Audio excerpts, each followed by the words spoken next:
नमस्ते दोस्तों, स्वागत है आप सभी का अपने यूट्यूब चैनल वेद एकेडमी पर। कैसे हैं आप सब? उम्मीद करता हूँ आप सभी अच्छे होंगे। आइए हम लोग पर्सनालिटी 1.1 का सेकंड पार्ट आज कंप्लीट करेंगे, जिसमें से कुछ क्वेश्चन रह गए थे, तो उन्हीं को आज हम लोग कंप्लीट करेंगे।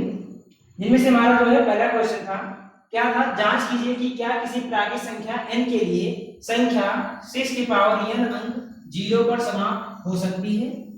अब समझिए, ये 6 के पावर n यानी n जो है, कोई भी आप प्राकृत संख्या n की जगह रखिए। अब प्राकृत संख्या आप जानते होंगे क्या होता है, एक से लेकर के जो अनंत तक की संख्या होती है, यानी एक से चार वाली संख्या जितनी भी होंगी आगे, वही सभी क्या होते हैं? प्राकृत संख्या। तो आप इस n की जगह क्या कोई ऐसी प्राकृत संख्या रखी जाए और इसका जो मान आए, यानी जो संख्या प्राप्त हो, उसके लास्ट में क्या है? 0 आए। इसका मेन कहने का पर्पस ये है। तो आइए पहले समझते हैं। हम 6 के पावर n यानी n के मान हम कोई प्राकृत संख्या ले लें। मान लो n बराबर हम 1 ले लें। तो n बराबर जब 1 लिया जाएगा तो आप जानते हैं 6 की पावर 1 यानी 6 की पावर n का मतलब यानी n का मान हमने 1 लिया तो 1 हो जाएगा। अब इसका जो मान है कितना आएगा? 6। यानी ये संख्या है इस 0 पर समाप्त नहीं हुआ, यानी लास्ट में 0 होना चाहिए। फिर हम n बराबर मान लो 2 ले लें, है ना? तो 2 लिया जाएगा तो 6 की पावर 2 ये जो मान आएगा 6 का कितना हो जाएगा? 36। अब 36 में भी देख रहे हैं लास्ट में क्या आया? 6 आया, यानी इसकी संख्या के लास्ट में 0 नहीं आया। फिर अगर n बराबर मान लो हम 3 ले रहे हैं, तो 6 के पावर कितना लिखेंगे हम? क्यूब। और इसका मान निकालो तो 6 36 छक्का 216। ऐसे आप n बराबर कोई प्राकृत संख्या लेंगे और उसका मान निकालिए आप, तो उसका मान उसके लास्ट में जो संख्या मतलब लास्ट में जो अंक आएगा वो हमेशा क्या आएगा? 6 ही आएगा। क्या आएगा? 6 ही आएगा। तो इसका मतलब ये है कि n की जगह कोई भी आप प्राकृत संख्या रखेंगे तो उसका मान सदैव क्या आएगा? उसके लास्ट में 6 ही आएगा। अब किसी भी संख्या की पावर अगर कोई प्राकृत संख्या रखी जाए तो उसका मान यानी उसका जो मान आता है उसके लास्ट में 0 कब होगा? आइए इस चीज को हम समझते हैं। तो सबसे पहले जैसे जिस जिस संख्या के लास्ट में 0 है उनको लेते हैं। क्या है? 10। अब 10 देखिए लास्ट में क्या है? 0। ऐसे 20 के भी लास्ट में क्या है? 0 है। ऐसे 30 ले लेते हैं, 30 के भी लास्ट में क्या है? 0 है। ऐसे 40 ले लीजिए, 40 के भी लास्ट में क्या है? 0 है। तो एक छोटी संख्या ले रहे हैं, समझना। अब 10 का आप गुणनखंड कीजिए, तो 10 का गुणनखंड करने पर क्या आएगा? 2 गुणे 5। ऐसे अगर आप 20 का गुणनखंड करेंगे तो 20 के फैक्टर क्या आएंगे? यानी 2 गुणे 2 गुणे 5, 2 दूनी 4 पंचे 20। ऐसे अगर आप 30 का भी फैक्टर करते हैं, 30 का भी गुणनखंड करेंगे तो 30 का गुणनखंड क्या आएगा? 2 यानी 6 पंचे 30। ऐसे आप 40। तो आप इन सब संख्याओं में क्या आपको दिख रहा है कि जिन जो भी संख्या के लास्ट में यदि 0 है तो उस संख्या के फैक्टर में, उस संख्या के गुणनखंड में 2 और 5 आ रहा है। जैसे 10 में भी 2 और 5 है इसके गुणनखंड में, 20 में इसके भी गुणनखंड में क्या आया? 2 और 5 आया। 30 में देख लें, 30 के भी गुणनखंड में 2 और 5 आया। ऐसे कोई भी आप ले लीजिए, मान लो ले रहे हैं 510। अब 510 का जो फैक्टर आएगा इसके गुणनखंड में आप इसको लिख सकते हैं 51 गुणे 10, 51 गुणे 10 लिख सकते हैं। अब यानी 10 में भी क्या आ रहा है? 2 और 5 आ रहा है। ऐसे कोई भी रैंडम नंबर ले सकते हैं। मान लो हमने ले लिया 250 यानी 250। अब 250 भी आप देखेंगे क्या है? 25 गुणे 10 है। कोई भी संख्या आप लीजिए, अगर उसके लास्ट में क्या है? 0 है, तो ये समझना कि उस संख्या का जो फैक्टर होगा, जो गुणनखंड आएगा, उसके गुणनखंड में 2 और 5 जरूर होगा। तो उम्मीद करते हैं आपको समझ में आ गया होगा कि कोई संख्या 0 पर अगर समाप्त होगी तो उस संख्या के जो गुणनखंड होगा, उस गुणनखंड में 2 और 5 संख्या जरूर होगी। तो आइए, ये तो बस आपको समझाने के लिए था। बाकी आप सवाल कैसे करेंगे, कैसे लिखेंगे, उस बारे में आते हैं।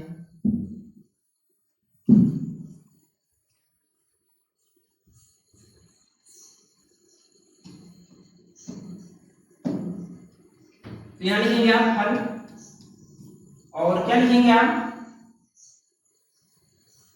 कि यदि कोई संख्या या यदि किसी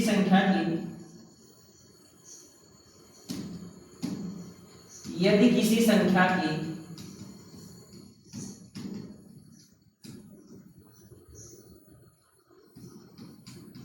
लास्ट में 0 होगा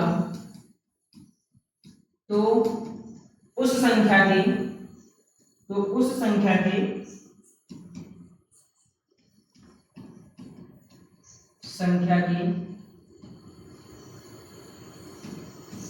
अभाज्य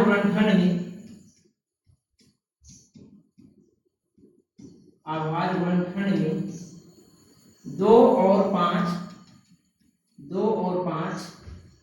अवश्य होगा। 2 और 5 अवश्य होगा। अब क्योंकि यहाँ 6 जो है 6 के पावर n, अगर इसका आप फैक्टर कर रहे हो तो इसका फैक्टर क्या आएगा 2 गुणे 3 के पावर n, यानी इसको ऐसा लिख सकते हैं 2 की पावर n गुणे 3 की पावर n, यानी 6 के अभाज्य गुणनखंड में 2 तो है लेकिन 5 नहीं है। तो अब यहाँ क्या लिखेंगे कि चूंकि 6 की पावर n संख्या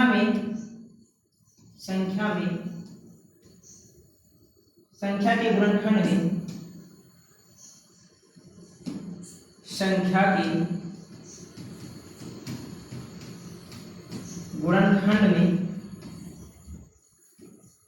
2 है, परंतु 5 नहीं है, अतः 6 के पावर n के किसी भी मान पर संख्या 0 पर समाप्त नहीं होगी। उम्मीद करते हैं आपको क्वेश्चन अच्छे समझ में आ गया होगा कि 6 की पावर n अंक 0 पर समाप्त क्यों नहीं होगा, क्योंकि 6 का जो आप अभाज्य गुणनखंड करेंगे और इसके अभाज्य गुणनखंड में क्या है 2 तो है लेकिन 5 नहीं है। और मैंने क्या बताया है कि कोई भी संख्या 0 पर कब समाप्त होगी, यदि उस संख्या के गुणनखंड में 2 और 5 दोनों होना अवश्य है, यानी होना जरूरी है। लेकिन यहाँ 6 के गुणनखंड में केवल 2 और 3 यानी 5 नहीं है, तो क्या लिखा जाएगा यदि किसी संख्या के लास्ट में क्या हो 0 होगा, तो उस संख्या के अभाज्य गुणनखंड में 2 और 5 अवश्य होगा। और यहाँ आप देख रहे हैं 6 के पावर n जो है ये इसके अभाज्य गुणनखंड करेंगे तो क्या आएगा 2 गुणे 3, तो इस प्रकार 2 के पावर n गुणे 3 के पावर क्या आ जाएगा n। अब यहाँ क्या गया, चूंकि 6 के पावर n संख्या के गुणनखंड में 2 है परंतु 5 नहीं है, अतः 6 के पावर n के किसी भी मान पर संख्या 0 पर समाप्त नहीं होगी। उम्मीद करते हैं ये क्वेश्चन आपको अच्छे समझ में आ गया होगा। आइए इसका नेक्स्ट क्वेश्चन आगे करते हैं। तो नेक्स्ट क्वेश्चन अपने पास क्या है 6वां नंबर, कह रहा है व्याख्या कीजिए कि 7 गुणे 11 गुणे 13 प्लस 13 और 7 गुणे 6 गुणे 5 गुणे 4 गुणे 3 गुणे 2 गुणे 1 प्लस 5 संख्या भाज्य संख्या क्यों है। तो इस सवाल को समझने से पहले आपको समझना है कि भाज्य संख्याएं क्या होती है और अभाज्य संख्याएं क्या होती है। तो सबसे पहले समझते हैं भाज्य संख्या और अभाज्य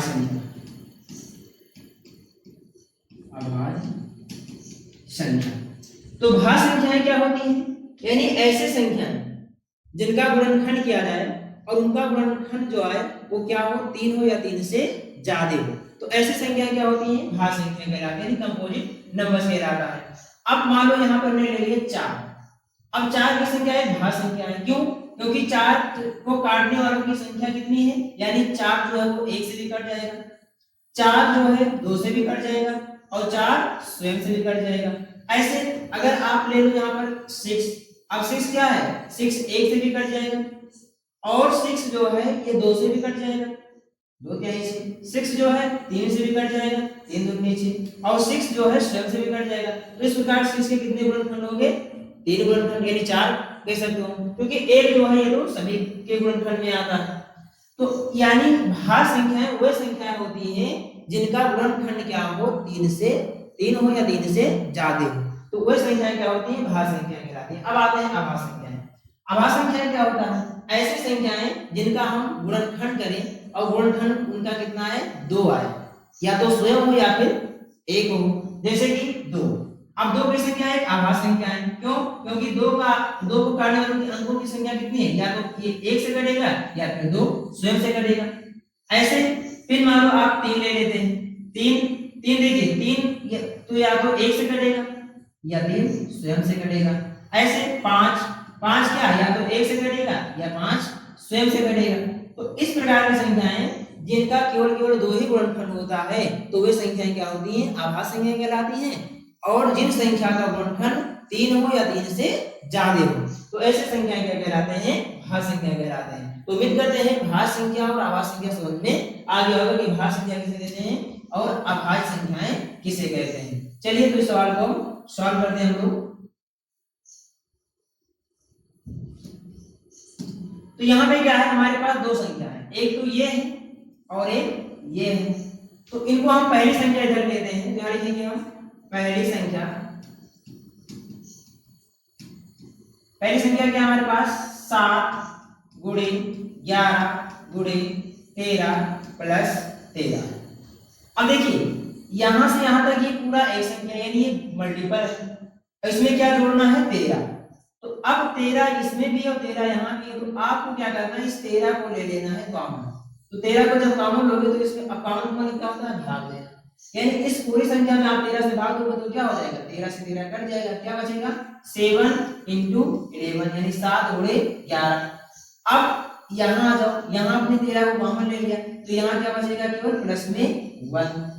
अब क्या करना है? 13 ऐसे देखो, अब 11 से 77, 77 में 1 जोड़ोगे तो कितना हो जाएगा? 78। यानी इसको आप लिख सकते हो 13 गुणे 78। यानी ये संख्या का जो गुणनखंड आएगा उसमें 13 भी है और 78 भी है, और 1 से संख्या कटेगा कटेगा। तो यानी ये कह सकते हैं कि इस संख्या के जो है 3 से अधिक गुणनखंड है। अब आइए दूसरी संख्या समझते हैं। दूसरी संख्या हमारे पास क्या है? 7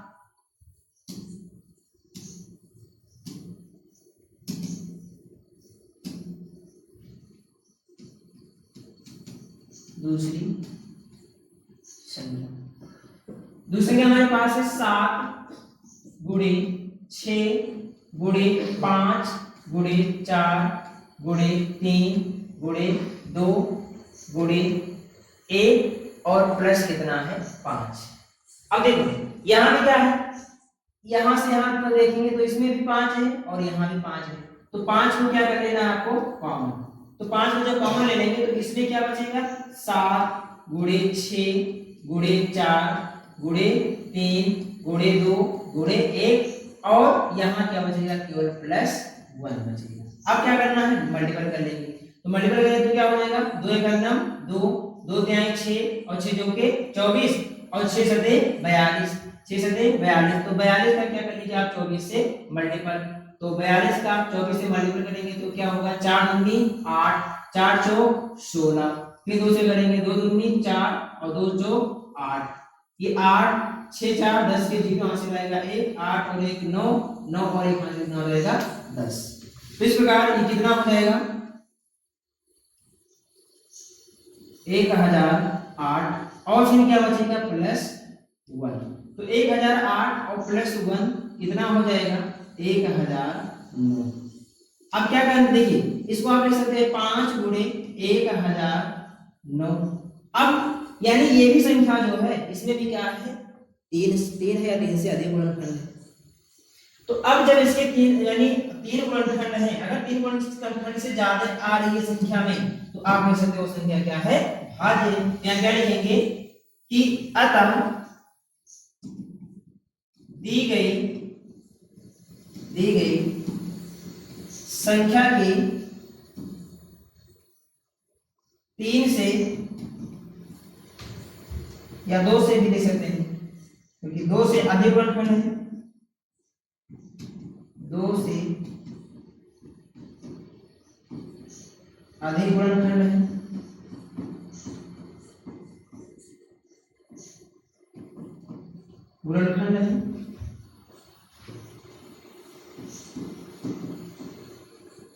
इसलिए या अतः दी गई संख्या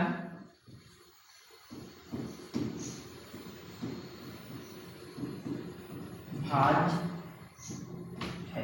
बस इसमें आपको बस इतना लिख देना है, ठीक है। उम्मीद करते हैं समझ में आ गया होगा। भाज्य संख्याएं, आवास संख्याएं क्या होती है और ये क्यों भाज्य संख्याएं हैं ये भी समझ में आ गया, क्योंकि इस दोनों संख्याओं में क्या है, दो यानी तीन है या तीन से अधिक गुणनखंड है। तो जब किसी भी संख्या में उसका गुणनखंड करिए और गुणनखंड या तो तीन हो या तीन से ज्यादा रहेगा तो संख्या क्या होगी, भाज्य संख्या कहलाएगी, ठीक है ना।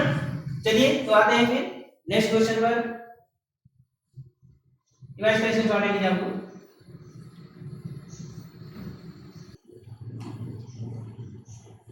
चलिए हमारा जो अगला क्वेश्चन है 7 नंबर, क्या कह रहा है कि किसी खेल के मैदान के चारों ओर एक वृत्ताकार पथ है। इस मैदान का एक चक्कर लगाने में सोनिया को 18 मिनट लगते हैं, जबकि इसी मैदान का एक चक्कर लगाने में रवि को 12 मिनट लगते हैं। मान लीजिए वे दोनों एक ही स्थान, कहां से, एक ही स्थान और एक ही समय पर चलना प्रारंभ करके और एक ही दिशा में चलते हैं तो कितने समय बाद वे पुनः प्रारंभिक स्थान पर मिलेंगे। ये हमारा 7वां नंबर क्वेश्चन है। देखिए यहां पर क्या है कि एक रवि लड़का है और एक क्या है, सोनिया है। अब ये दोनों क्या कर रहे हैं, एक वृत्ताकार पथ का चक्कर लगा रहे हैं, है ना। तो एक क्या देखा गया कि इन दोनों में क्या है, रवि जो है वो एक चक्कर लगाने में उसको 12 मिनट लगते हैं और सोनिया को एक चक्कर लगाने में 18 मिनट लगते हैं। तो ये बताइए वे दोनों अगर एक साथ चलना प्रारंभ करें तो कितने समय बाद वो पुनः फिर एक साथ मिलेंगे। इसका मेन लॉजिक ये इस क्वेश्चन का। तो आइए पहले एक वृत्ताकार पथ बना लेते हैं हम। तो जैसे मान लो ये एक क्या है, वृत्ताकार पथ है, ठीक है ना। तो हमने ये एक वृत्ताकार पथ बना रहे हैं यहाँ पर। चलिए ध्यान से देखिए, ये मान लो ये एक क्या है, वृत्ताकार पथ हो गया, ठीक है ना। ये वृत्ताकार पथ हो गया जिसको मतलब दौड़ रहे हैं। मान लो ये कोई बिंदु है, अब यहां से दोनों लोग क्या करें, दौड़ना स्टार्ट करें। अब क्या हो रहा है कि जब दोनों लोग एक साथ स्टार्ट करें दौड़ना तो रवि को एक चक्कर लगाने में कितना समय लगता है, 12 मिनट और सोनिया को एक चक्कर लगाने में 18 मिनट। तो अगर ऐसे देखा जाए तो जो रवि है और सोनिया है, तो रवि को एक चक्कर लगाने में 12 मिनट और सोनिया को एक चक्कर लगाने में 18 मिनट। तो ये एक चक्कर का होगा, कितने चक्कर का, एक। अब मान लो डबल चक्कर देखा जाए, अगर 2 चक्कर लगाए तो रवि को कितना मिनट लग जाएगा, 24 मिनट और सोनिया को कितना मिनट लगेगा, 2 चक्कर लगाने में तो 36 मिनट। फिर अगर तीसरा राउंड देखा जाए तो तीसरा राउंड में रवि जब तीसरा राउंड लगाएगा तब तक उसको कितना समय लग जाएगा यहाँ प्रारंभिक स्थान पर आने में। तो प्रारंभिक स्थान में आने में उसको हो जाएगा 12×36 और तब सोनिया को कितना मिनट लगेगा, मान लो तीसरा राउंड लगाने में तो कितना हो जाएगा, 18×36 उठाते हैं 54 मिनट बाद। तो अब कहीं ना कहीं आपको दिख रहा होगा ये 36 मिनट दोनों में क्या है, यानी जब तक सोनिया 2 राउंड लगाएगा तब तक रवि 3 राउंड लगा ले जाएगा। तो इसका मतलब कहीं ना कहीं ये लोएस्ट कॉमन मल्टीपल है, यानी कि एलसीएम है। और एक बात ये भी ध्यान रखना, आप क्या है जैसे जब लोअर क्लास में रहे होंगे 6-7 में तो वहां भी ये सब टाइप के क्वेश्चन लगा चुके होंगे। जैसे क्या होता था, आपसे क्वेश्चन पूछा जाता था कि मान लेते हैं 2 स्कूल है, एक स्कूल में बेल 30 मिनट पे लगता है, एक स्कूल में 40 मिनट पे लगता है, यानी 40 मिनट का एक स्कूल में पीरियड है और स्कूल में जो पीरियड है वो 30 मिनट का है। अब अगर दोनों स्कूलों में सुबह 8 बजे बेल लगे हो तो ये बताइए कि कितने समय बाद दोनों स्कूल में पुनः एक साथ बेल बजेंगे। तो ऐसे क्वेश्चन भी हम लोग कर चुके होते हैं, यानी वहां पे हम क्या लगाते हैं, एलसीएम निकालते हैं। तो यहाँ भी सेम वही चीज करना है, लेकिन इसके पीछे लॉजिक क्या है आइए उसको समझते हैं। तो क्या है कि किसी खेल के मैदान को, है ना, वृत्ताकार है, कैसा वृत्ताकार है और इस मैदान का एक चक्कर लगाने में सोनिया को 18 मिनट लगते हैं, जबकि इसी मैदान का एक चक्कर लगाने में रवि को 12 मिनट लगते हैं। मान लीजिए वे दोनों एक ही स्थान पर चलना, है ना, एक ही समय पर चलना प्रारंभ करें और एक ही दिशा में चले तो कितने समय बाद वो पुनः प्रारंभिक स्थान पर मिलेंगे। तो आइए इसको 10th लेवल से लगाते हैं। तो क्या लिखना है हल आपको, तो यानी लिखेंगे माना रवि तथा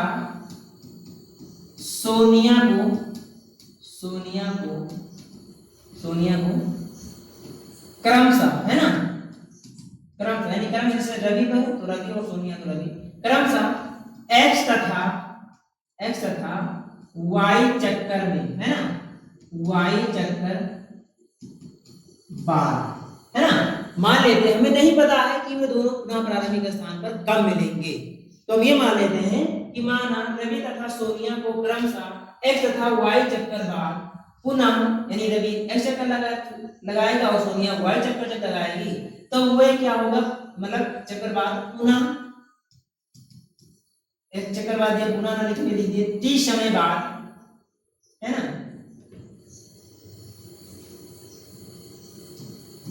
टी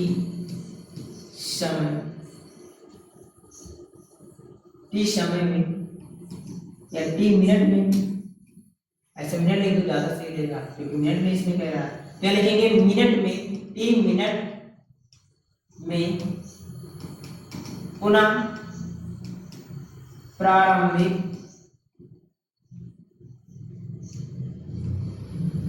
स्थान पर मिले। ठीक है, हम मान लेते हैं माना रवि तथा सोनिया को क्रमशः एक्स तथा वाई चक्कर बाद, है ना, या एक्स तथा वाई चक्कर लगाकर वो क्या करते हैं टी मिनट में पुनः प्रारंभिक स्थान पर मिल जाते हैं। अब देखिए, अब चूंकि हमें ये दिया गया है कि रवि को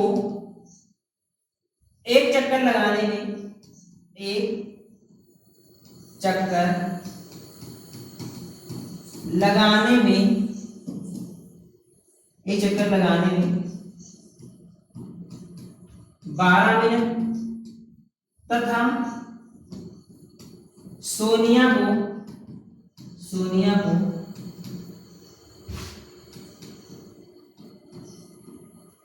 एक चक्कर लगाने में 18 मिनट का समय लगता है, 18 मिनट का समय लगता है। अब चूंकि आप ये भी जानते हैं कि रवि तथा सोनिया को क्रमशः एक्स तथा वाई चक्कर बाद और पुनः प्रारंभिक स्थान पर मिलते हैं, जबकि एक चक्कर लगाने में रवि को 12 मिनट लगता है और एक चक्कर लगाने में सोनिया को 18 मिनट लगता है। तो अब हम पहले ये निकालेंगे कि एक्स चक्कर लगाने में उसे कितना समय लगेगा और वाई चक्कर लगाने में उसे कितना समय लगेगा। तो यहां लिखेंगे अतः रवि को एक्स चक्कर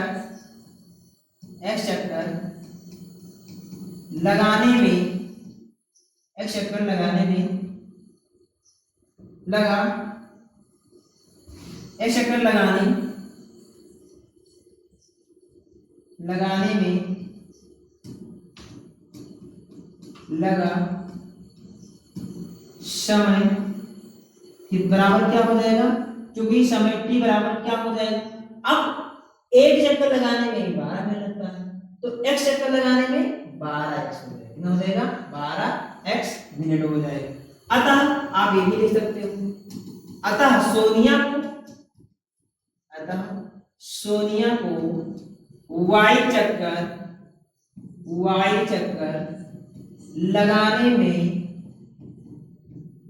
लगा समय भी बराबर, अब सोनिया को, है ना, एक चक्कर लगाने में जब 18 मिनट लगता है तो वाई चक्कर लगाने में कितना समय लगेगा 18 वाई, कितना हो जाएगा 18 वाई।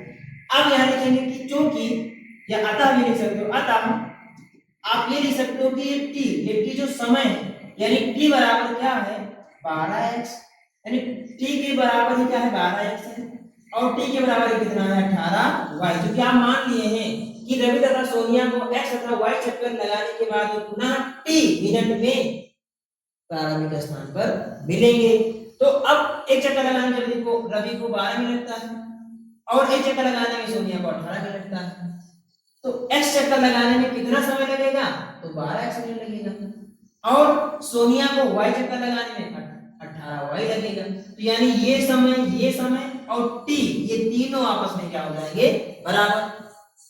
और कहीं ना कहीं आप ये भी लिख सकते हो कि चूंकि ये जो t है वो, है ना, यहां लिख सकते हैं चूंकि t जो है t 12 तथा 18 का क्या है गुणज है, 12 तथा 18 का गुणज है। तो अब जब 12 और 18 का गुणज है तो 12 और 18 का गुणज क्या होगा, यानी इन्हीं का एलसीएम ही होगा। तो आप ये लिख सकते हो कि t बराबर 12, 18 का एलसीएम। ठीक है, 12 और 18 का क्या हो जाएगा, एलसीएम। तो 12 और 18 का एलसीएम हम निकाल लेते हैं। तो 12 और 18 का एलसीएम क्या आएगा, आप काटिए, 2 6 12, 2 9 18, 2 तिहाई 6 और 9 नहीं घटेगा। फिर हम 3 से काटो, 3 एक 3 और 3 त्रिका 9, फिर 3 से काटेंगे तो 1 उतार दीजिए, 3 एक 3 उतार दीजिए। अब इन्हीं का आपस में मल्टीपल कर लीजिए, 2 दूनी 4 ते 12 तिहाई 36, यानी कि 12 और 18 का जो गुणज है वो क्या है, 36 है। तो अब आप लिख सकते हैं कि t इज इक्वल टू 12 और 18 का कितना है, 36 है। तो अतः यहां लिखेंगे, अतः रवि तथा सोनिया 36 मिनट बाद पुनः प्रारंभिक स्थान पर मिलेंगे। ठीक है, उम्मीद करते हैं ये क्वेश्चन आपको बेहतरीन समझ में आया होगा। बाकी इसी क्वेश्चन को ना आप शॉर्ट में भी लगा सकते थे। ठीक है, कैसे, आपको इन दोनों का क्या करना है, एलसीएम निकाल देना, सीधा आंसर लिख दीजिए, तो भी कोई गलत नहीं होगा, उसमें भी कोई गलत नहीं है। लेकिन हाँ, आप चीजों को डीपली में जाकर के सीखिए, हर चीजों को उसकी गहराई से समझिए कि अच्छा इसके पीछे लॉजिक क्या है, तो इसके पीछे ये मेन लॉजिक है। ठीक है ना, उम्मीद करते हैं आपको ये क्वेश्चन बहुत ही बेहतरीन समझ में आया होगा। बाकी आप ध्यान रखना, ये प्रश्नावली 1.1 में जो है टोटल कितने क्वेश्चन थे, बस ये 7 ही क्वेश्चन थे। बाकी इसके नेक्स्ट वीडियो में आपको प्रश्नावली 1.2 करवाएंगे। उसके बाद इस चैप्टर से यानी रियल नंबर्स वास्तविक संख्या से संबंधित जितने भी प्रीवियस ईयर आए हुए क्वेश्चन हैं उनको और इस चैप्टर के जितने भी एग्जांपल्स हैं उनको मैं इंक्लूड करके एक अच्छा सा पीडीएफ बनाएंगे, उसको आपको अपने टेलीग्राम चैनल पे मतलब भेजेंगे। अगर आप नहीं जुड़े होंगे तो इस वीडियो के मतलब वीडियो में लिंक आपको दे दिया जाएगा, वहां से आप जुड़ करके और उसको सॉल्व करिएगा। उसके बाद उस सीट को भी हम एक वीडियो ऐसा लाएंगे जिसमें केवल उस सीट को ही सॉल्व करवाएंगे। ठीक है, तो बस अपनी तैयारी को ऐसे बेहतरीन करते रहिए। उम्मीद करते हैं आप बोर्ड में बहुत ही बढ़िया स्कोर करेंगे। बस एक बार आप विश्वास रखिए, क्योंकि भैया देखिए दुनिया जो है ना विश्वास रेटिंग है। अगर आप किसी पर एक अच्छे ढंग से आप विश्वास करके है ना, और एक ही प्लेटफॉर्म पे आप कंटिन्यू मेहनत करिए, ये नहीं कि आज यहाँ पढ़ लिए, कल वहां जाके पढ़ लिए, परसों वहां पढ़ लिए, ऐसा नहीं। एक ही प्लेटफॉर्म पकड़िए, चाहे जो पकड़िए, बस आप उस पर बिलीव करिए, विश्वास करिए और मेहनत करिए। आप देखना बोर्ड में आपका बेहतरीन रिजल्ट होगा। और बाकी 10th का मैथ भी इतनी कठिन नहीं है, इतना भी कठिन नहीं कि इतना आपको मान लेना है। ये समझ लो 10th का जो सिलेबस है एक बार से देखा जाए तो ईयर के सिलेबस से कहीं ना कहीं बहुत कम है। बस आप मेहनत करिए और अच्छे से आपको कंटिन्यू करते रहना है। ठीक है ना, बाकी मिलते हैं नेक्स्ट वीडियो में, तब तक के लिए धन्यवाद।